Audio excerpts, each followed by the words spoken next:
Israel আরো এক নতুন যুদ্ধ শুরু করলো।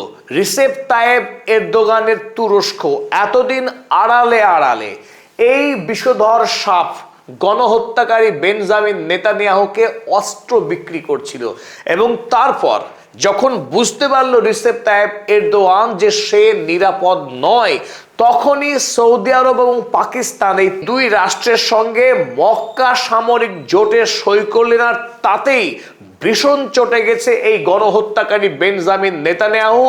গতকাল রাতে সিরিয়ার আবু আল দুহুর এই সামরিক ঘাঁটিতে 8টি বিমান হামলা চালিয়েছে। কিন্তু এই আক্রমণ শুধুমাত্র সিরিয়ার উপরে ছিল না, এই আক্রমণ ছিল সোজাসুজি তুরস্কের উপরে। কারণ এই সামরিক ঘাঁটিতে যত সমরাষ্ট্র ছিল সেটা ছিল তুরস্কের। তাই ইসরায়েল যে রীতিমতো বিব্রত, এই ইসলামিক রাষ্ট্রের জোটকে যে সে মোটেই পছন্দ করছে না, সেই বার্তা কিন্তু গতকাল ইসরায়েল দিয়ে দিল এবং যে কোনো সময়ে আরো বৃহত্তর লড়াইয়ে ইসরায়েল যেতে পারে তারও ইঙ্গিত দেয়া হয়েছে রিসেপ তাইয়েপ এরদোয়ানদের।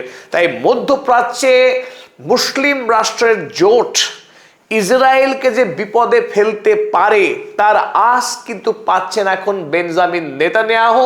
তাই নতুন করে আরো একটি যুদ্ধ শুরু করতে তৎপর এই হত্যাকারী বেঞ্জামিন নেতানিয়াহু। তবে সবচাইতে যেটা দুর্ভাগ্যজনক বিষয়, এই রিসেপ তাইয়েপ এরদোয়ান এতদিন মানে হয়তো আজকের দিনে দাঁড়িয়েও আজারবাইজানের মাধ্যমে বিপুল পরিমাণের খনিজ তেল বিক্রি করে আসছিল, বাণিজ্যিক সম্পর্ক রেখে আসছিল ইসরায়েলের সঙ্গে। যদিও সৌদি আরব ইসরায়েলকে রাষ্ট্রীয় স্বীকৃতি দেয় না, তবুও ইরান যুদ্ধের সময়ে সৌদি আরবের আকাশপথ ব্যবহার করা, রিফুয়েল ট্যাঙ্কারের মাধ্যমে যুদ্ধ জাহাজে তেল ভর্তি করার সমস্ত কাজ কিন্তু অনায়াসে ইসরায়েল করেছে। সৌদি আরবের আকাশপথ ব্যবহার করেছে আমেরিকা যুক্তরাষ্ট্রের সৈন্যবাহিনীর পাশাপাশি। তাই আমেরিকার দাসত্ব করতে গিয়ে এতদিন মধ্যপ্রাচ্যের এই রাষ্ট্রগুলো দিনে দিনে দুধ দিয়ে কালসাপ পুষেছিল, সেই কালসাপ এবার সোজা ছোবল মারতে শুরু করেছে তুরস্ক। এখন অপেক্ষা সৌদি আরবের। যে কোনো সময় এমনও হতে পারে ইসরায়েল সৌদি আরবের বিরুদ্ধেও যুদ্ধ ঘোষণা করে দিচ্ছে। তাই মধ্যপ্রাচ্যের রাষ্ট্রগুলি যখন শান্তির খোঁজে স্থিতিশীলতা তৈরি করবার চেষ্টা করছে, সেই সময়ে বেঞ্জামিন নেতানিয়াহু নতুন একটা যুদ্ধ শুরু করার জোরদার চেষ্টা চালাচ্ছে। আল শারার নেতৃত্বে বর্তমানে যে সিরিয়া সরকার, তারা জোর কদমে চেষ্টা করছিল সিরিয়াকে নতুন করে গড়ে তোলার জন্য। বাশার আল আসাদের সময়ে যে দীর্ঘ গৃহযুদ্ধ হয়েছিল, সেই গৃহযুদ্ধ থেকে বাঁচার জন্য আল শারা একদিকে আমেরিকা যুক্তরাষ্ট্র, অন্যদিকে রাশিয়া, দুই দেশের সঙ্গে কূটনৈতিক সম্পর্ক তৈরি করা, এমনকি পার্শ্ববর্তী রাষ্ট্র তুরস্কের সঙ্গে সব রকম সহযোগিতার সম্পর্ক চালিয়ে যাচ্ছিল। আর সেই সম্পর্কের জেরেই এই আবু আল দুহুর আপনারা দেখছেন ছবিতে, এই সামরিক ঘাঁটিতে তুরস্ক বিপুল পরিমাণে সামরিক অস্ত্রের মোতায়েন রেখেছিল। কারণ দুই রাষ্ট্রই কুর্দিশ যোদ্ধাদের দ্বারা দারুণভাবে পীড়িত। ইসরায়েল যখন কুর্দিশ যোদ্ধাদেরকে বিপুল পরিমাণের অস্ত্র এবং টাকা তথা রাজনৈতিক ইন্ধন যুগিয়ে গোটা মধ্যপ্রাচ্যকে অস্থির করে তোলার চেষ্টা করছিল, তখন সিরিয়ার সরকার এবং তুরস্কের সরকার এই কুর্দিশদের হাত থেকে বাঁচার জন্যে এই সামরিক ঘাঁটিকে ব্যবহার করত। আর সেই সামরিক ঘাঁটির ওপরেই গতকাল রাতে 8টি বিমান হানা চালিয়েছে ইসরায়েল। মেগাট্রন কাগজ খবর করেছে, Israel attacked Turkish assets in Syria. Israel সিরিয়াতে অবস্থিত তুরস্কের সামরিক ঘাঁটিতে আক্রমণ চালিয়েছে। They struck Turkish military equipment at an airfield in Idlib. তবে তুরস্কের সামরিক ঘাঁটির উপরে ইসরায়েলি আক্রমণের নিন্দা করেছে আমেরিকা যুক্তরাষ্ট্র। তুরস্কে মার্কিন রাষ্ট্রদূত টম বারাকের মতে, ইসরায়েল নতুন করে মধ্যপ্রাচ্যে একটা অশান্তির বাতাবরণ তৈরি করতে চাইছে। কারণ সিরিয়া কোনোভাবেই ইসরায়েলকে আক্রমণ করেনি কিংবা তার বিরুদ্ধে যুদ্ধের কোনো মহড়াও করেনি, অথচ আকস্মিকভাবে সিরিয়ার আকাশসীমাতে এসে এইভাবে বোমাবাজি করাটা মধ্যপ্রাচ্যের শান্তির জন্য মারাত্মকভাবে ক্ষতিকারক ভূমিকা পালন করবে, এই কথাই জানিয়েছেন টম বারাক। তবে আমেরিকার এই নিন্দা ইসরায়েলকে যুদ্ধ থেকে পিছু হটানোর জন্য মোটেই কার্যকরী ভূমিকা পালন করবে না, কারণ ইসরায়েল অতীত থেকে আজ পর্যন্ত বরাবর মানবাধিকার লঙ্ঘন করেছে, গণহত্যা চালিয়েছে এবং আন্তর্জাতিক আইনকে পা দিয়ে মারিয়ে দিয়েছে। আর সেই কাজেই আমেরিকা অস্ত্র দিয়ে সাহায্য করেছে। তাই আমেরিকার কোনো রাষ্ট্রদূত ইসরায়েলকে নিন্দা করছে, এই নিন্দা কিন্তু যথেষ্ট নয়।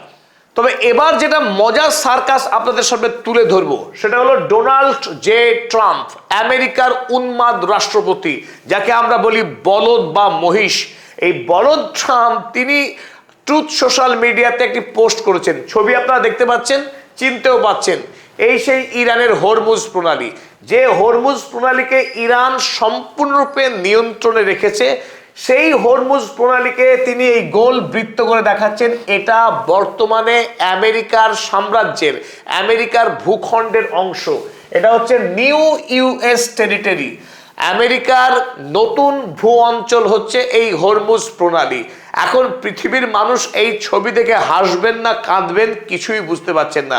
যেখানে মার্কিন সৈন্যবাহিনী মার খেয়ে ভূত হয়ে যাচ্ছে, বাহরাইন কুয়েত থেকে পালিয়ে বাঁচছে মার্কিন সেনারা, যেখানে ইউএস ফিফথ ফ্লিট বাহরাইন থেকে সোজা নিয়ে যাওয়া হলো দিয়েগো গার্সিয়া আইল্যান্ডে, সেই সময়ে ডোনাল্ড ট্রাম্প দাবি করছেন যে হরমুজ প্রণালী নাকি আমেরিকার দখলে। খুব শীঘ্রই এই ডোনাল্ড ট্রাম্পের মানসিক চিকিৎসার প্রয়োজন বলেই মনে করছে ওয়াকিবহাল মহল।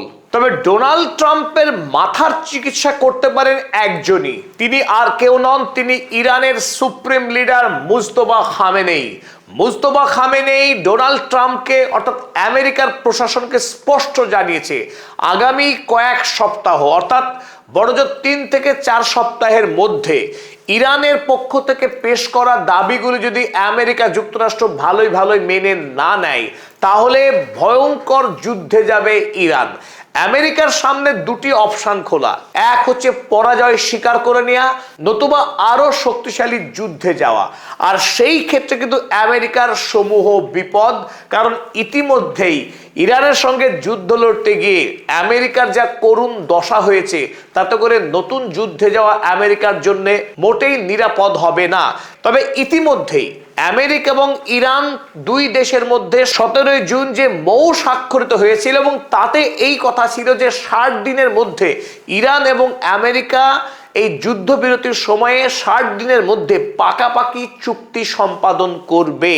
কিন্তু এই যুদ্ধবিরতির মধ্যেই আমেরিকা এবং ইরান একাধিকবার যুদ্ধ করেছে, আর তাতেই 60 দিন শেষ হয়ে গেছে, আমেরিকা এবং ইরানের মধ্যে কোনো রকম চুক্তি হয়নি। আর এই আবহেই ইরান নতুন করে আমেরিকার কাছে এক দফা দাবি জানিয়েছে, যে দাবিগুলোর মধ্যে অন্যতম গত মৌতে যখন ইরান বলেছিল 24 বিলিয়ন ডলারের ইরানের যে অর্থ মজুদ রয়েছে বিভিন্ন ব্যাংকে, সেটাকে মুক্ত করতে হবে। সেই দাবি বাড়িয়ে ইরান এবার বলেছে 100 বিলিয়ন ডলার মূল্যের অর্থ ইরানকে মুক্ত করতে হবে, 300 বিলিয়ন ইউএসডির ক্ষতিপূরণ দিতে হবে, ইরানের ওপর থেকে জ্বালানির সমস্ত স্যাংশন তো তুলতেই হবে, এছাড়াও আরো একগুচ্ছ নতুন স্যাংশন তুলে দিতে হবে আমেরিকা যুক্তরাষ্ট্রকে। তবে সমস্ত অর্থ প্রদান সহ স্যাংশন তুলে নেওয়ার কাজ বৈঠক শুরুর আগেই করতে হবে আমেরিকা যুক্তরাষ্ট্রকে, না হলে ইরান আমেরিকার সঙ্গে কোনো রকম আলোচনায় যাবে না।